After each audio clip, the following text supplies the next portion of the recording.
డబ్బు, అనారోగ్యం, ఉద్యోగం, వ్యాపారం, అప్పులతో బాధపడుతున్నారా? మీకోసమే లాంచ్ యువర్ ఫ్యూచర్ ప్రోగ్రామ్. నమస్తే రమగారు. నమస్తే జయ. రమగారు, మనం అడపా చిరంజీవి గారివి కొన్ని స్టోరీలు చెప్పుకుంటూ ఉన్నాం కదా, ఏదైనా ఒక స్టోరీ చెప్తారా? ఆయన 10 కథలున్న 2 పుస్తకాలు పంపించారు మనకి. 2 పదులా 1 పదా? 2 కలిపి 10. ఓకే, చాలా చెప్పాం కదా. అవునవును. వాట్లల్లో ఇంచుమించు ఆఖరి కథ ఆయన ఫోన్ చేసినప్పుడల్లా మేడం పులి మీద పుట్ర చెప్పలేదు అని అడుగుతారు. పులి మీద పుట్ర అనే ఒక కథ ఉంది. ఇది వారు పంపించిన పుస్తకాల్లో ఆఖరి కథ. ఇవి కాకుండా మళ్ళీ డిటెక్టివ్ స్టోరీస్ 3 పంపారు.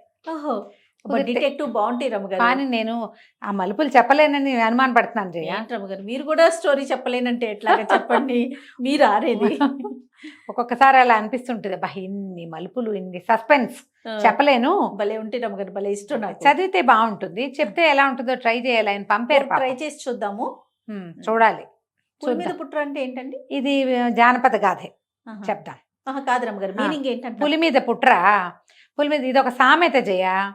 పులే వస్తుంది, పులి అదేదో చాలా పెద్దది అనుకుంటే దానికంటే పెద్దది వచ్చి మన నెత్తి మీద పడ్డాన్ని పులి మీద పుట్ర అంట. ఓకే, సామెత అది. ఇప్పుడు ఒక ప్రాబ్లం ఉంది, ఇదేదో ప్రాబ్లం దాన్ని సాల్వ్ చేయడానికి పోతే దానికంటే దాని పెద్దని ఇంకోటి పొంచి ఉంటుంది దాని వెనకాల, దాన్ని పులి మీద పుట్ర అంటారు. ఒక రాజుగారు మంత్రి మాట్లాడుకుంటూ ఉంటారు. ఈ కథా ప్రారంభం అట్లా అవుతుంది. రాకుమారుణ్ణి పిలుస్తారు. సైన్యాధిపతి, రాజు, మంత్రి డిస్కషన్ చేస్తూ. రాకుమారుడు జయశీలుడు. వీళ్ళది ఇది ప్రవాళ రాజ్యం. వీళ్ళకి పక్కన కుంతల, శంబర, విశాల, విరూపాక్ష ఇట్లా 5-6 నగరాలు ఉన్నాయి. అయితే వీళ్ళు ఏం చెప్తున్నారంటే మన పొరుగునున్న కుంతల మీద యుద్ధ ప్రయత్నం జరగబోతోంది. కుంతల కొంచెం చిన్నది, వీళ్ళది కొంచెం పెద్దది. ఈ కుంతల మీదకి రాబోతున్న వాడెవడు? శంబర రాజ్యానికి చెందిన రాజు. ఈ శంబర రాజ్యం ఏంటంటే బందిపోట్లు, దోపిడీగాళ్ళు ఏర్పరచుకున్న రాజ్యం అది. ముత్తాతల నాడు దారిదోపిడీ వాళ్ళకి ఆ రాజ్యాన్ని చేజెక్కించుకుని వాళ్ళు యుద్ధం చేస్తూ వచ్చారు. బలవంతులు వాళ్ళు. పైగా ఆ యుద్ధంలో నేర్పరులు, తెంపరి వాళ్ళు. ఇప్పుడు వాడు ఏం చేస్తాడు? పొరుగునున్న కుంతల మీదకి మొదట వచ్చి కుంతలని జయించాక వీళ్ళ మీదకి తిరుగుతాడు. ఇప్పుడు ఏం చెయ్యాలి? మాట్లాడుకుంటూ రాజకుమారుడైన జయశీలుణ్ణి కూడా పిలిచారు. ఇప్పుడు ఏం చేయాలి అన్న దాని మీద కాస్త డిస్కషన్ నడిచినాయి. 2 మార్గాలు. కుంతలకి హెల్ప్ చేయటం ఒకటి. కుంతలకి హెల్ప్ చేస్తే శంబరుడు ఆటోమేటిక్గా మనకి శత్రువు అయిపోతాడు. శంబరుని అడ్డుకునేంత మనకి లేదు. చూసి చూడనట్టు ఊరుకుంటే కుంతల దొరికిందా? కుంతల, శంబరుడు 2 కలిస్తే పెద్దవైపోతాయి. వాడు మనకంటే పెద్దవాడు అవుతాడు. పనిమాల, శంబరుడి మీదకి మనం ఇప్పుడు వెళ్ళామంటే బలవంతుడు, పైగా పోట్లాటకోరు, తెంపరివాడు, వాడి జోలికి వెళ్ళకూడదు. ఒక్కసారి కుంతల దొరికిందంటే ఆ లైన్లో విశాల, వీళ్ళు అందరూ ఉన్నారు. ఒకదాని మీద ఒకటి వచ్చేస్తాడు లైన్గా. ఏం చేయాలి?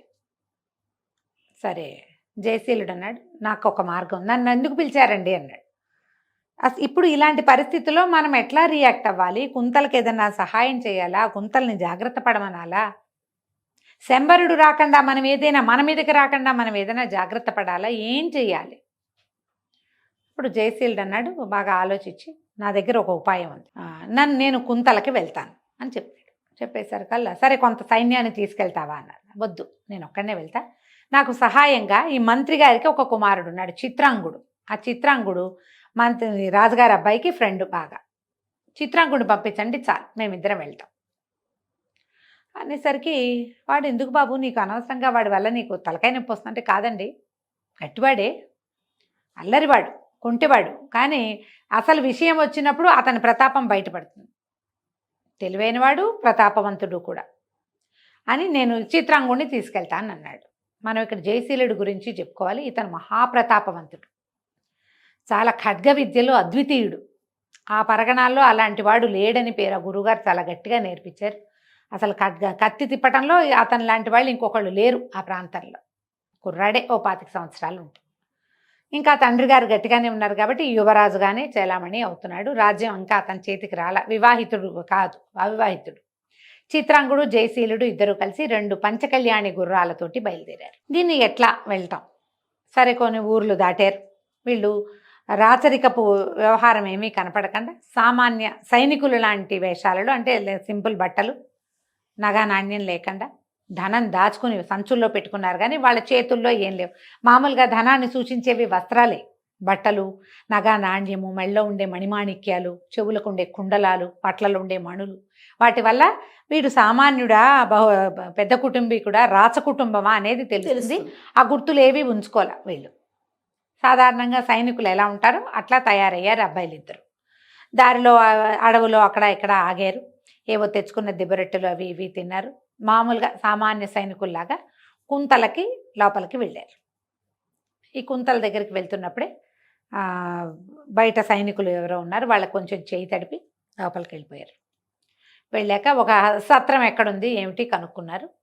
ఏమిటి ఇట్లా ఎంతమంది గస్తీ తిరుగుతున్నారు, చాలామంది గస్తీ తిరుగుతుంటే అడిగారు, ఇక్కడ ఏమిటి గస్తీ తిరుగుతారా, ఇది ఎంత జాగ్రత్తగా చేస్తారంటే ఏదో అలవాటుగా చేస్తారు నాయన, మా రాజుగారికి ఏం తెలీదు, ఆయన పెద్దగా వ్యవహారాలు ఏం లేవు, ఆయనకు గుర్రాలు పిచ్చి, గుర్రాలు చూసుకోవటం తప్పిస్తే రెండోది లేదు, అశ్వబలమే ఉంది కానీ మాకు సైనిక బలం ఎక్కువగా లేదు, అన్ని గుర్రాలే ఉన్నాయి, మహాగుర్రాల పిచ్చి రాజుగారికి, పెద్దగా సైనిక బలము అది ఏం పెంచుకోవాలి, చాలా సామాన్యంగా ఉంది, ఈయనంత సమర్థుడు కాదు, ఒక్కగానొక్క కూతురు, ఆ పిల్లని ఎవరో ఒక అయ్యే చేతిలో పెడితే ఏదో జరుగుతుంది, సరే మీరెవరు ఏమిటి అని వాళ్ళు కూడా అడిగితే ఉద్యోగాలు చూసుకోవడానికి వచ్చామన్నారు. ఓ సత్రం చూపించారు, సత్రానికి పోయి తిని పడుకున్నారు. పడుకుని బాగా ఆలోచించుకుని పొద్దున్నే ఏం చేశారు, తమ 2 గుర్రాలని అవతల ఎక్కడో సరస్సులు ఏవో ఉంటే అక్కడికి తీసుకుపోయి బాగా తోమి చక్కగా ప్రయాణం చేసి వచ్చే 3 రోజులు అయింది, మొత్తం శుభ్రంగా తోమారు. తోమేసిన తర్వాత ఏం చేశారు, చక్కగా బజార్ వెళ్ళి మంచి మంచి రంగురంగుల గుడ్డలు పట్టుకొచ్చి ఈ గుర్రాలకి కళ్ళాలకి మెడల దగ్గర చెవుల దగ్గర అక్కడ చక్కగా అలంకారం చేశారు. చేసి ఈ 2 గుర్రాలని తీసుకుని రాజుగారి ఆస్థానానికి వెళ్ళారు. వెళ్ళేసరికల్లా అక్కడ ఒక అత్యవసర సభ జరుగుతుంటే అక్కడ మంత్రి గారు ఉన్నాడు. ఆయన యశోవంతుడు, చాలా తెలివిగలవాడు. ఆయన రాజుకి శతవిధాలా ఒప్పించడానికి ట్రై చేస్తున్నాడు. మన దగ్గర అశ్వబలం ఉంది, అది చాలదు, శంబరులు వచ్చి మన మీద పడతారు అంటే ఏదో నయానో భయానో చెప్దాము, మన దగ్గర గుర్రాలు ఉన్నాయిగా అంటాడు రాజుగారు. గుర్రాలతో యుద్ధం అవ్వదండి అని ఎంత చెప్పినా రాజుకు అర్థం కాదు. ఆయన నెత్తి బాదుకుంటూ ఉంటాడు యశోవంతుడు. ఆయన ఎంత చెప్పదలుచుకున్నా ఈ రాజుకి, కుంతల రాజుగారికి అర్థం కాదు. వీళ్ళు ఏం చేశారు, ఈ కుర్రాళ్ళిద్దరూ వెళ్ళి గుర్రాలు పుచ్చుకుని వెళ్ళి వాకిట్లో ఉన్న వార్తాహరుడికి చెప్పారు, మన సైనికులు ఉంటారు, రాజుగారిని చూడాలంటే ఆమె చాలా అత్యవసర సమావేశంలో ఉన్నారు, ఇప్పుడు కుదరదన్నాడు. వీళ్ళు మెల్లిగా వాళ్ళ చేతులు తడిపారు. తడిపి 2 గుర్రాలు తెచ్చాం పారసిక దేశం నుంచి అని చెప్పమన్నారు. ఈ సైనికుడు లోపలికి పోయి ఆ చేతులు తడిపించుకున్నాక పారసిక దేశం నుంచి 2 గుర్రాలు వచ్చాయండి, ఓ 2 అబ్బాయిలు వచ్చారు. బాగుంది. ఈయన వెంటనే అత్యవసర సమావేశం మానేసి ఆ గుర్రాలు చూడడానికి పరిగెత్తాడు. రాజుగారికి అంత గుర్రాల పిచ్చి. వెళ్ళి చూస్తే గుర్రాలు మామూలుగా లేవు, తలతళ్ళాడిపోతున్నాయి. ఇలాంటి గుర్రాలు నేను ఎప్పుడూ చూడలేదంటే చిత్రాంగుడు అంటాడు, ఇంత బాగా అలంకరించిన గుర్రాలు మీరు చూసుండర్లేండి అంటాడు. రాజుకి అర్థం కాలే, ఎందుకంటే గుర్రం బాగా కనపడడానికి చేయబడిన అలంకారమే కనపడుతోంది. అదే కదా. అయితే ఇతను అన్నాడు జయశీలుడు, మాకు ఈ గుర్రాలకు ఒక ప్రత్యేకత ఉందండి అని చెప్పి మీరు గుర్రాన్ని అక్కడెక్కడో తీసుకెళ్ళి నిలబెట్టాడు. మీరు చప్పట్లు కొట్టండి అన్నాడు. చప్పట్లు కొట్టంగానే గుర్రం పరిగెత్తుకొచ్చింది. పిలిస్తే వస్తుంది, ఇది ఏలేస్తే వస్తుంది, అట్లా ట్రైనింగ్ ఇవ్వబడి వీళ్ళు చేశారు. అట్లా వాళ్ళ దగ్గర ఉన్నాయి. ఆయనకి ఎంత నచ్చినాయో, ఈ గుర్రాలు ఉంచండి, మీరు ఎక్కడి నుంచి వచ్చారు ఏమిటి అంటే, మేమేదో దేశదిమ్మర్లం అండి, ఎక్కడో కొనిపట్టి తీసుకొచ్చాము, మీకు గుర్రాలంటే ఇష్టమని మీకు ఇచ్చి మీ కొలువులో ఏదైనా ఉద్యోగం కోసం వచ్చాము. అయితే సరే మీరు అశ్వశాలలో ఉండండి, అశ్వాధ్యక్షుడిగా ఒకడు, వాడు అసిస్టెంట్గా 2వ వాడు ఉండండి అని వాళ్ళని దించుకున్నాడు. ఇద్దరికి ఉద్యోగాలు వచ్చాయి. వెంటనే వీళ్ళు ఏం చేశారు, ఏ సత్రంలో తాము దిగారో అక్కడ చుట్టుపక్కల అందరి భిక్షకులు వాళ్ళు వీళ్ళు ఉంటే అందరికీ దుప్పట్లు గిప్పట్లు కొనిపెట్టారు. డబ్బులు తెచ్చుకున్నారు కదా, ఇక్కడ కోటలో పాగా వేశామని. తర్వాత ఏమైంది, మర్నాడు వీళ్ళు ఉద్యోగాల్లో చేరడానికి వెళ్ళారు. రాజుగారికి ఒకే ఒక అత్యద్భుత సౌందర్యవతి అయిన కూతురుంది. వీళ్ళు గుర్రాలశాల అవి సవరిస్తుంటే రాజుగారి అమ్మాయి సౌందర్యవతి అయిన స్వప్నమాధురి అనే రాజకుమార్తె ఇక్కడికి వచ్చింది. కొత్తగా గుర్రాలు వచ్చాయి చూద్దామని. ఆ గుర్రాలు చాలా బాగున్నాయని వాళ్ళ నాన్న చెప్పాడు. ఓ గుర్రం ఎక్కింది. ఆ గుర్రమేమో ఆ అమ్మాయిని పడేయటానికి ప్రయత్నం చేసింది. ఇతను బాగా కంట్రోల్ చేసి జయశీలుడు ఆ గుర్రాన్ని ఆపి ఆమెను దింపాడు. ఆమె కాస్త చూసేసరికల్లా వీడు ఉద్యోగస్తుడిలాగా కాకుండా చక్కగా తలతల్లాడే మొహంతో శౌర్యము ప్రతాపము కనపడుతున్నాయి, జబ్బలు గిబ్బలు పొంగి మంచి బలశాలిగా ఉన్నాడు. ఈ అబ్బాయి మీద ఇంట్రెస్ట్ మొదలైంది ఆ అమ్మాయికి. పొద్దున సాయంత్రం 3-4 రోజులు వరుసగా వచ్చింది గుర్రాలు చూసే నెపంతో. ఈ జయశీలుడు కూడా ఆ రాజకుమార్తె ప్రేమలో పడ్డాడు. ఇప్పుడు ఇతను తను రాజకుమారుడు, రాజకుమార్తెని ప్రేమించడం ఓ కథ అయితే, రాజకుమార్తె అశ్వశాలలో ఉద్యోగం చేసేవాడితో ప్రేమలో పడ్డం ఏంటి చెప్పు? ఆ కాలపు కథలన్నీ ఇలాగే ఉండేవి. రోజు వచ్చేది, మెల్లిగా వీళ్ళిద్దరికీ ఫ్రెండ్షిప్ అయింది.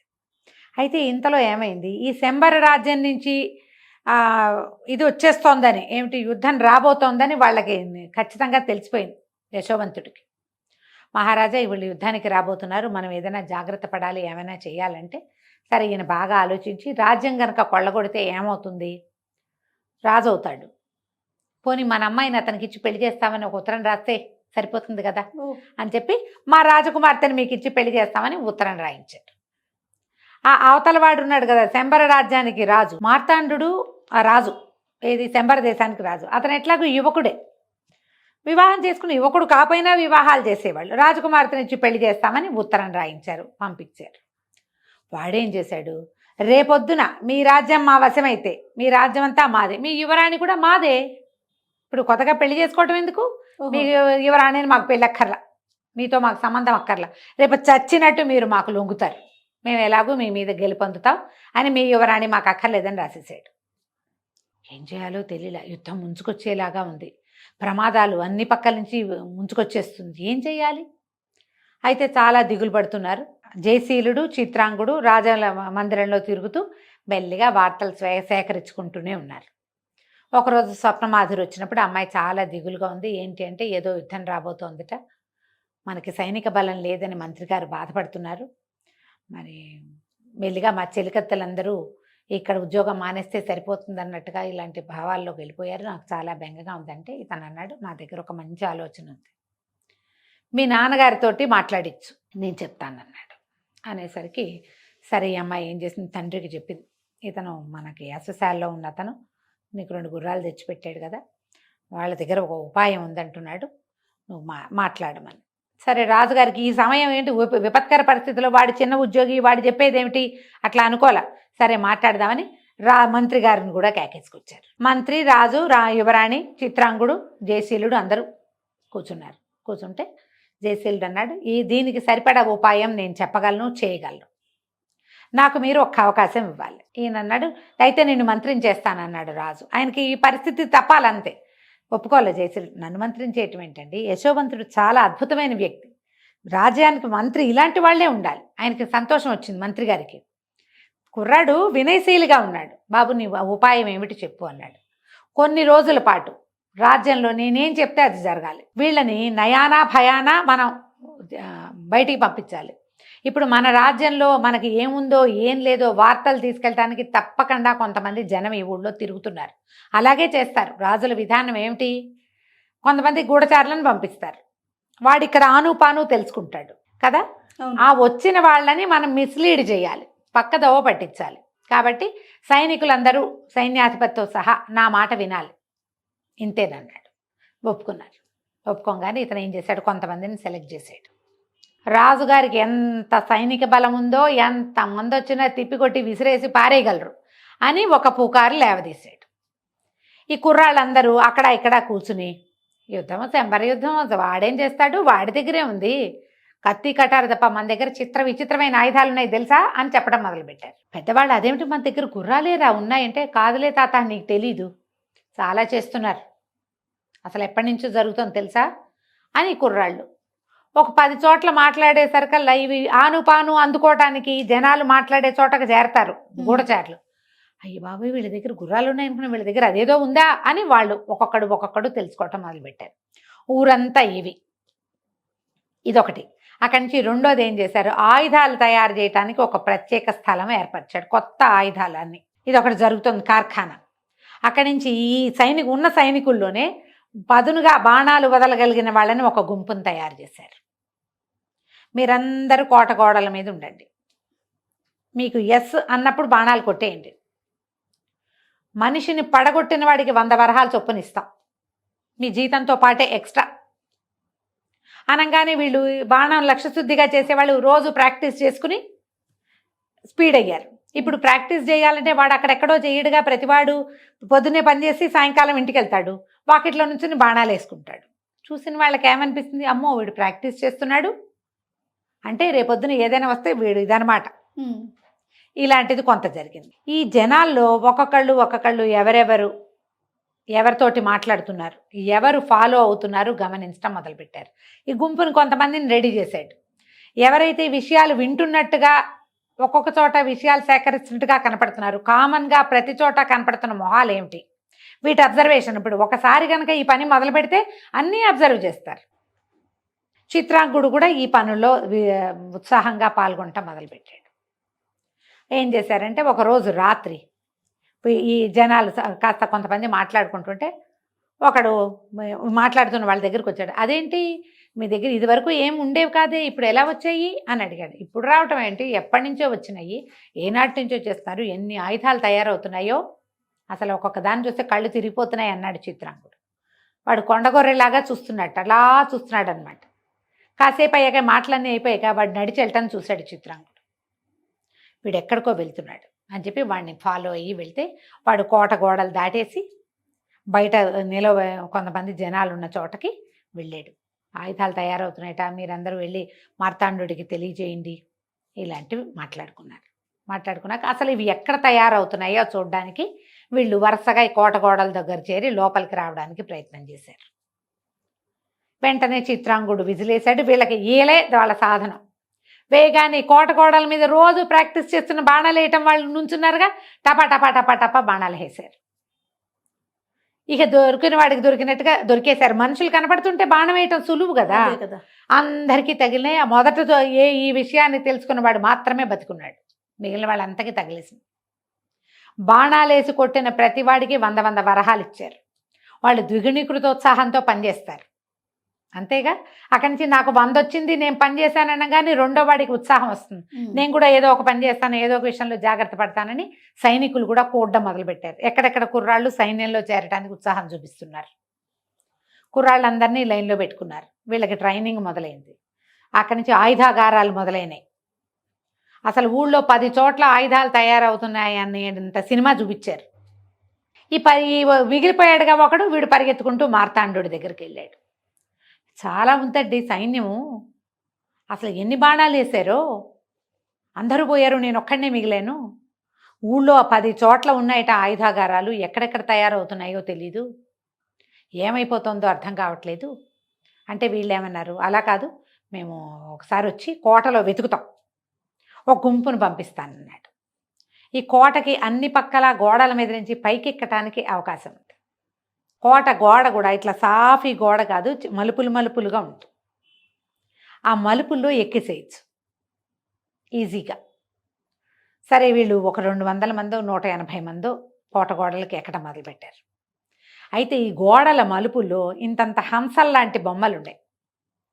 ఆ హంస ఇట్లా వంగి ఉన్నట్టుగా కనిపిస్తోంది, చెక్క హంసలాగా కనపడుతోంది, అలంకారానికి పెట్టారు. ఈ పైనుంచి కింద నుంచి ఎక్కుతూ ఉంటే సడన్గా ఆ హంస నోట్లో నుంచి ఇంతంత 25-30 బాణాలు రావడం మొదలుపెట్టాయి. ఓ బాణం తప్పుతుంది, అన్ని బాణాలు ఎందుకు తప్పుతాయి? బాణం తగిలిన వాడు తగిలినట్టు చచ్చిపోయారు, మొత్తం కింద పడిపోయాయి. పైగా వీళ్ళ శరీరాలు నల్లగా మాడిపోయినాయి, విషపు బాణాలు. ఈ చెక్క హంసల్లో నుంచి బాణాలు రావటం ఏంటి? ఇదేదో కొత్త విద్య, మనకు తెలీదు, వీళ్ళకి తెలుసు. మళ్ళీ కింద పడిపోయిన వాళ్ళని కింద ఉన్న వాళ్ళు మోసుకుపోయారు, అంతా చచ్చిపోయారు. 2-3 మిగిలారు అంతే వాళ్ళు. ఇది కూడా మార్గం కాదు. ఏమిటి ఈ ప్లాన్లు ఎట్లా వస్తున్నాయి? ఇంతకుముందు వీళ్ళకి ఏమీ లేదు, ఈ చెక్క హంసలు కొత్తగా పెట్టబడ్డాయి. అప్పుడు మెల్లిగా వార్తలు తీసాక ఇదంతా ఒక యువకుడు నడిపిస్తున్నాడు. వీడేవిడ్రా పులి మీద పుట్రా, వాడెవడు? రాజకుమారుడు కాదు, రాజకుమార్తెకి వివాహం కాలేదు, రాజుగారికి అసలు కొడుకులే లేరు, మంత్రికి కొడుకులు లేరు, కూతుళ్ళే ఉన్నవంతా. వీడెక్కడి నుంచి వచ్చాడు? ఆను పాను తీశారంతా. తీస్తే ఏముంది, వాడు ఒక గుర్రాలు పుచ్చుకొచ్చాడు, గుర్రాల దగ్గర పనిచేస్తాడు. కానీ వాడి కనుసన్నల్లోనే మొత్తం సైన్యం ఉంది తెలుస్తోంది. వాడిని ఎట్లా పట్టాలో తెలియలే, ఏం చెయ్యాలి? సరే ఒక్కసారి మొత్తం దండులాగా వచ్చి పడిపోతాం. ఈ లోపల రాజకుమార్తెకి తెలిసింది, తను పెళ్లి చేసుకుంటాం చేస్తామని వీళ్ళు అడిగారని, వాళ్ళు వద్దన్నారని. ఈసారి ఇప్పుడు ఎందుకు రాజకుమార్తెని పెళ్లి చేసుకుంటాను ఉత్తరం రాద్దాం కదా అని మార్తాండు అండుకో అనుకున్నారు. ఓ ఉత్తరం పంపించారు, మీ రాజకుమార్తెని పెళ్లి చేసుకోవడానికి నేను రెడీ అని. నువ్వు రెడీగా ఉంటే మేము ఇవ్వద్దు, మాకు అక్కర్లేదు, నీ భర్త ఎట్టబట్టాలో మాకు తెలుసు, నువ్వేం చేస్తావో చెయ్యి, నీ సంగతి మేము చూస్తామని రాశారు ఉత్తరం.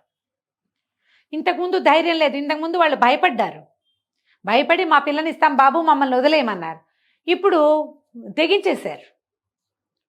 వాళ్ళు తెగించినప్పుడు మనము తెగించాలి, దండుగా పడిపోదామని మార్తాండు కుప్పలు తెప్పలుగా జనాలు వేసుకుని ఒక్కసారిగా వచ్చేసాడు. వచ్చేస్తే ఏముంది, వీళ్ళకి ఎట్లాంటి ప్లాన్లు ఏర్పరిచి పెట్టుకున్నారు. వీళ్ళు ఆయుధాగారం మీద పడదామనుకున్నారు. వీళ్ళు ఏం చేశారు, ఆయుధాగారం ఒక చోట తయారవుతుంది, వాళ్ళు పట్టేశారు, 10 చోట్ల చూశారు, రెక్కీలు నిర్వహిస్తారు కదా, ఒక చోటే ఆయుధాగారం.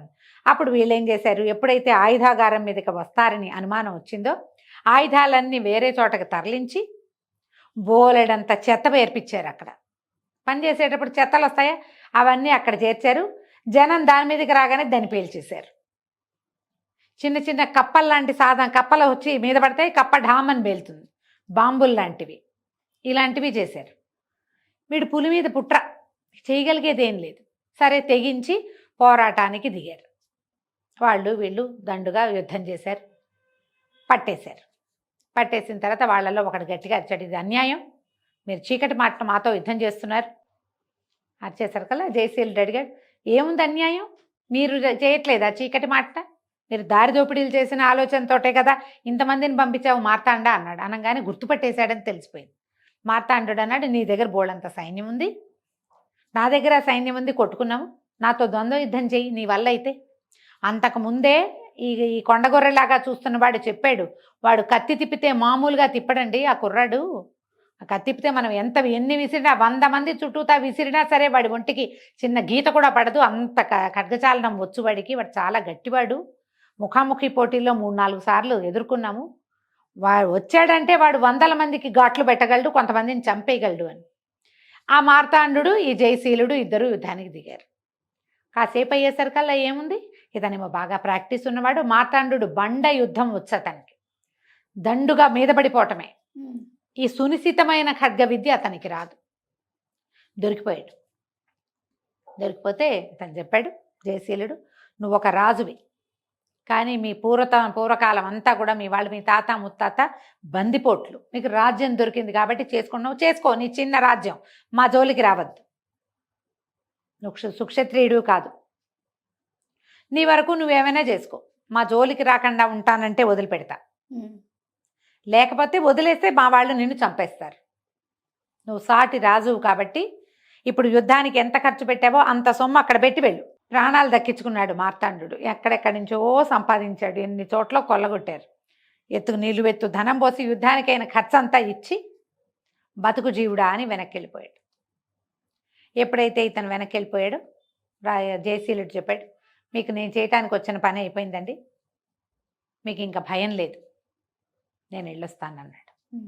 అనేసరికల్లా ఈ అమ్మాయి ఏమో ఇతన్ని ప్రేమించాను. ఇప్పుడు అశ్వపాలకుడికి ఎట్లా ఇస్తారు కుమార్తెని అంటే ఇతను చెప్పాడు, నేను పక్కనున్న రాజ్యానికి రాజకుమారుణ్ణి, ఈ సమస్య వస్తుంది, ఇప్పుడు మీ మీదకి వచ్చిన వాడు రేపొద్దున విశాల మీదకి విరూపాక్ష మీదకి అన్నిటి మీదకి వస్తాడు, మీకు ఇబ్బంది వస్తే మాకు కూడా వస్తుందని మీ ఇబ్బంది తొలగించడం కోసం ఈ ప్రయత్నం చేశాను అనేసరికి రాజు ఎంతో సంతోషించాడు. నువ్వు ఒక రాజకుమారుడి అయ్యుండి యువరాజువి, రేపొద్దున రాజు కాబోతూ కూడా నువ్వు ఇంత సాహసం చేసావు, ఇంత సహాయం చేసావు, ఒక ఉద్యోగిగా ఉండి నువ్వే రాజుగా ఉంటే మా రాజ్యాన్ని ఎంత బాగా చూస్తావో, మా అమ్మాయిని స్వీకరించి రాజ్యాన్ని ఏలుకోమన్నాడు. తను ఒప్పుకోలే, మీ అమ్మాయిని స్వీకరిస్తా, రాజ్యం నాకు ఇప్పుడు వద్దు, మీద రాజ్యాన్ని మీరే ఉంచుకోండి, యశోవంతుడు అద్భుతమైన మంత్రి, ఆయన ఆ సలహాని పాటించండి, ఆయన మంత్రాంగంతో రాజ్యం చేసుకోండి అని చెప్పి స్వప్నమాధురిని వెంబడి పెట్టుకుని తీసుకుపోయాడు. స్వప్నమాధురి పక్కన ఇంకో చెలికత్తి ఉంది, ఆ చెలికత్తని చిత్రాంగుడికి ఇచ్చి వివాహం చేస్తామన్నారు. తీసుకుని వెళ్ళిపోయాక అక్కడ పెళ్లి ఏర్పాట్లు చేసుకున్నాక వీళ్ళందరూ వివాహానికి వచ్చారు. వీళ్ళిద్దరూ కలిసి ఉన్నారు, కలిసి హాయిగా ఉన్నారు. అయితే ఈ మార్తాండుని ఎప్పటికప్పుడు దారిలో పెట్టాలి, మనమే మార్తాండుని జయించి వాడి రాజ్యాన్ని సొంతం చేసుకోవాలి అని ఆలోచిస్తూ సుఖంగా హాయిగా కాలక్షేపం చేశారు. పులి మీద పుట్ర సమాప్తం. బాగుంది. నమస్తే. నమస్తే.